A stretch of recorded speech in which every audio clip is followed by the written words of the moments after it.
ಈ ದೇವಸ್ಥಾನಕ್ಕೆ ಸ್ವತಃ ಟಿಪ್ಪು ದರೋಡೆ ಮಾಡ್ಬೇಕಂತ ಬಂದು ವಾಪಸ್ ಹೋಗ್ತಾನಂತೆ. ಹೌದು, ನಾನಿವತ್ತಿರುವಂತದ್ದು ಮಂಗಳೂರಿನ ಹೃದಯ ಭಾಗದಲ್ಲಿರುವ ಶರವು ಮಹಾಗಣಪತಿ ದೇವಸ್ಥಾನದಲ್ಲಿ. ಈ ದೇವಸ್ಥಾನವು ಸಾಧಾರಣ 800 ವರ್ಷ ಪುರಾತನವಾಗಿರುತ್ತೆ. ತುಳುವಿನ ಮಹಾರಾಜನಾಗಿರುವಂತಹ ವೀರಬಾಹು ಒಮ್ಮೆ ಕಾಡಿನಲ್ಲಿ ಹೋಗ್ಬೇಕಾದ್ರೆ ಹುಲಿ ಮತ್ತು ದನ ಒಟ್ಟಿಗೆ ಇರೋದನ್ನ ನೋಡಿ ದನಕ್ಕೇನಾದ್ರೂ ಮಾಡುತ್ತೆ ಅಂತ ಬಾಣನ ಬಿಡ್ತಾರೆ. ಅದು ತಪ್ಪಿ ಹುಲಿಗೆ ಬೀಳೋ ಬದಲು ದನಕ್ಕೆ ಬಿದ್ದು ದನ ಮರಣವನ್ನ ಹೊಂದದೆ. ಆಗ ಅಲ್ಲಿಗೆ ಬಂದಂತ ಭಾರದ್ವಾಜ ಋಷಿಗಳು ಇಲ್ಲಿ ಎಲ್ಲಾ ಪ್ರಾಣಿಗಳು ಬಹಳ ಸೌಹಾರ್ದತೆಯಿಂದ ಇರುತ್ತೆ, ಪಾಪ ಪ್ರಜ್ಞೆಯಿಂದ ಕಾಡ್ತಿದ್ದಂತಹ ರಾಜನಿಗೆ ಒಂದು ಮಾರ್ಗವನ್ನ ಸೂಚಿಸ್ತಾರೆ. ಹಾಗೆ ಕರ್ಮ ವಿಮೋಚನೆಗೆ ಶಿವಲಿಂಗವನ್ನ ಪ್ರತಿಷ್ಠಾಪನೆ ಮಾಡಲಾಗಿತ್ತು.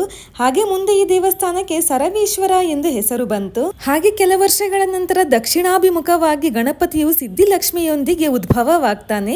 ಹಾಗೆ ಒಮ್ಮೆ ಟಿಪ್ಪು ಈಚೆ ಕಡೆ ಇಲ್ಲಿನ ಸಂಪತ್ತನ್ನ ಲೂಟಿ ಮಾಡಬೇಕು ಅಂತ ಬಂದಾಗ ಕನಸಿನಲ್ಲಿ ಆನೆ ಬಂದು ತುಳಿತಿರುವ ಒಂದು ದೃಶ್ಯವನ್ನ ನೋಡಿ ಭಯಭೀತನಾಗಿರುವಂತಹ ಟಿಪ್ಪು ವಾಪಸ್ ಹೊರಟು ಹೋಗ್ತಾನಂತೆ. ಆ ದಿನದಿಂದ ಈ ದೇವಸ್ಥಾನಕ್ಕೆ ಗೌರವವಾಗಿ ಪ್ರತಿ ವರ್ಷ 4 ಬರಹಗಳ ತಸ್ಲೀಕನ್ನ ಕಳಿಸಿಕೊಡ್ತಿದ್ರಂತೆ. ಎಂತ ವಿಚಿತ್ರ ಅಲ್ವಾ? ನೀವೇನಾದ್ರೂ ಮ್ಯಾಂಗ್ಳೂರ್ ಹೋದ್ರೆ ಖಂಡಿತವಾಗಿ ಈ ದೇವಸ್ಥಾನಕ್ಕೆ ವಿಸಿಟ್ ಮಾಡಿ ಶಿವನ ಮತ್ತು ಗಣಪತಿಯ ಆಶೀರ್ವಾದವನ್ನ ಪಡೆದುಕೊಳ್ಳಿ.